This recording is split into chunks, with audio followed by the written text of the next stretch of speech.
ശിലകൾ ആയുധമായി ഉപയോഗിച്ചിരുന്ന ശിലായുഗം മനുഷ്യൻ കഴിഞ്ഞ് ചെമ്പ് പ്രധാന ഉപകരണങ്ങൾ ഉണ്ടാക്കാൻ ഉപയോഗിച്ചിരുന്ന വെങ്കലയുഗത്തിലെ സിന്ധു നദീതട സംസ്കാരവും കഴിഞ്ഞ് ഇന്ത്യൻ ചരിത്രത്തെ മുന്നോട്ട് നയിക്കുന്നത് ആര്യന്മാരാണ്. അതിനാൽ ഈ കാലഘട്ടത്തെ ആര്യ കാലഘട്ടം എന്ന് പറയുന്നു. പ്രധാനപ്പെട്ട 4 വേദങ്ങളായ ഋഗ്വേദം, അഥർവവേദം, സാമവേദം, യജുർവേദം എന്നീ വേദങ്ങൾ രചിക്കുന്നതും ആര്യ കാലഘട്ടത്തിലായതിനാൽ വേദകാലഘട്ടമെന്നും ഈ കാലഘട്ടത്തെ അറിയപ്പെടുന്നു. 1500 BC-ക്കും 600 BC-ക്കും ഇടയ്ക്കുള്ള ആര്യ കാലഘട്ടത്തെ പ്രധാനമായും രണ്ടായി തിരിച്ചിരിക്കുന്നു. 1500 BC-ക്കും 1000 BC-ക്കും ഇടയ്ക്കുള്ള കാലഘട്ടത്തെ ഏർലി വേദിക് പീരീഡ് എന്നും 1000 BC-ക്കും 600 BC-ക്കും ഇടയ്ക്കുള്ള കാലഘട്ടത്തെ ലേറ്റർ വേദിക് പീരീഡ് എന്നും ചരിത്രകാരന്മാർ തരംതിരിച്ചിരിക്കുന്നു.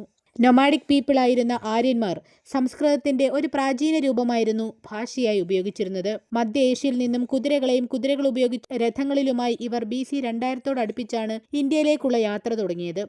യാത്രാമധ്യേ ഇറാനിൽ കുറച്ചുകാലം താമസിച്ചതിനു ശേഷം ഹിന്ദുക്കുഷ് മലനിരകളും ഖൈബർ ചുരവും കടന്ന് 1500 BC-യിൽ സപ്ത സിന്ധു എന്നറിയപ്പെടുന്ന ഇന്നത്തെ പഞ്ചാബ് ഭാഗത്ത് ആര്യന്മാർ എത്തുന്നതും ഈ കാലഘട്ടം ഏർലി വേദിക് പീരീഡ് എന്നും അറിയപ്പെടുന്നു.